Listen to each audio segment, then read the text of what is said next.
สวัสดีค่ะพี่น้องนี่จ้ะมาฉีดยาอ้อยนะคะ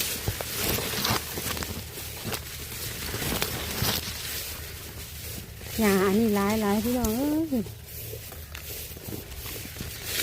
หลังจากใส่ปุ๋ยเสร็จแล้วก็มาฉีดยานะคะ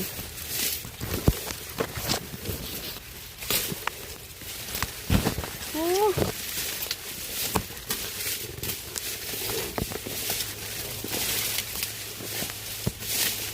ไม่ยางเหยียดยานี่ใช่นะคะ